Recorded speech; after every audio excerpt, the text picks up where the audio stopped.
All right, Hans Themistode, FightHype.com. Here with Andre Rozier. My man, how you feeling? What the deal, nephew? All right, a few things I want to touch on. Number one, first before we jump on the real topic I want to talk about, let's talk about Daniel Jacobs a little bit. I know he is supposed to be rounding himself back into shape and things like that. What's kind of like the plan for 2024 for Danny Jacobs? Well, basically, we want to get back in shape. He's had a layoff. He's been taking care of some business issues, getting some things in line, and everybody needs that time to make that money. Ain't nothing wrong with that. But yeah, he's coming back. He should be back on Monday, and we're going to get ready for whatever's out there. Is the goal this year to land him a significant fight at 168 pounds? Or is this year more like, I guess, like a build-up year for until next year? Well, no, we want at least to get 2 good ones in, and just shake off any rust and get him ready for this is the eclipse of his career, and I want to make sure that he has the numbers to possibly get into the vaunted hall of boxing in Themistode and become a Hall of Famer. I mean, there's no way around it. You know, I'm always going to be an honest guy, man. Danny did not look good against, well, he looked good in the first half against John Ryder. Right. And then kind of fell apart a little bit in the second half. Didn't really look sharp against Gabe Rosado when everybody thought he would like dominate him pretty much. Like, can you get Danny to, I don't know, maybe look like the Danny of old, the guy that was just like running through people? Or is it kind of tough to get a guy that's made a shit ton of money to you know, kind of, you know, push out those performances, man? What do you think? Well, it's all in what Danny wants to do. And I told him, I said, if you want to call it a day, I'm 100% with you, whatever you want to do. He said he's ready, he's locked and loaded, he's ready to bring it on back, and he wants to be in the Hall of Fame. That's the International Hall of Fame is his goal, and he has to perform to do that. So it's my job to get him to perform to do that and rise to the occasion. Typically, your fighters typically have like targets, and at 168 pounds, where I assume Danny's gonna fight at next, you know, there's a bunch of big names out there, man. You know, we're not gonna include Canelo right now because, you know, he's doing his own thing and rightfully so. Right. But who do you kind of look at 168 pounds and say, you know, if we can get 1 or 2 pretty good fights in, we'd love to fight this guy in particular at some point? Well, if we get 1 or 2 good ones in, I'd like to see him fight a Callout Plant.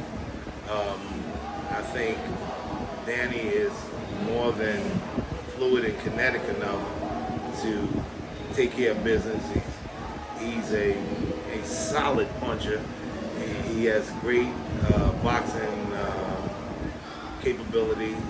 His articulation is fantastic. We just need to be 100%. Gotcha. Now, shifting gears to a topic I really want to talk to you about. Not sure if you saw it, but Teofimo Lopez, a guy that you fought, obviously, was Richard Comey, and a guy you know very well. He has a lot of respect for you and vice versa. But he's been talking a lot of trash to Terence Crawford. So listen. What do you think?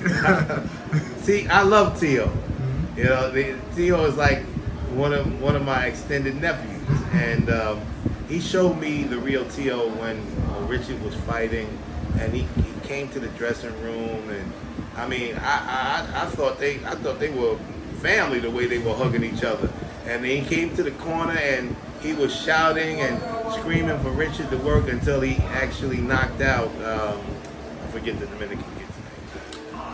I know exactly what you're talking about. I know you're talking about. Yes, yeah, I know. But it was just the energy that he portrayed towards Richard, for Richard, that made me know that this kid is all right. Well, I mean, that's terrific that you guys have like a lot of respect and love for each other. But to your question, there you go. I think Teo's just hitting us with some pillow talk. He's at 140. TC is at 147, might go to 54. So we're not going to see any action that way. I just think he's doing some pillow talk because that's what happens nowadays. Everybody, you got middleweight saying they're going to fight Anthony Joshua. So what can I say about this? Well, I mean, you know, you say it could be pillow talk, but Tio has always been the guy that if he wants to fight a big name, he typically gets it. And you know, if we're gonna give him credit, you know, he beat Lomachenko when he pound #1, went to 140, beat Josh Taylor, who was the guy, and now he's looking at Terence Crawford. Do you think he can continue that trend if they actually fought, or I think it's too much? I think it's too much.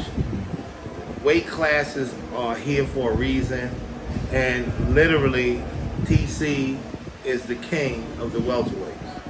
Now he looks like he's setting his sights on the junior middleweights, and I'm a TC fan. I ride with my boy constantly, and I think it's once again people are saying things because it's good to hear. Let's just say that Tio went up to 147. He got himself 2-3 good wins under his belt. Just looking at his skills, do you think he actually has the skills to compete with Terence? I know you think Terence is going to win, but just skill-wise, you think he could be on the even playing field? I think they all can box. I mean, when Charlo fought Canelo, they all can box. But are you going to be dominated? Are you going to win? Those are the questions. And it's one thing to say I can really handle myself, but can I win? That's the question. Can he handle himself? Of course he can. He's a great fighter. Will he win against Terence Crawford? I don't think so. Gotcha. Thank you, Dre. Appreciate it, man. Not a problem, definitely.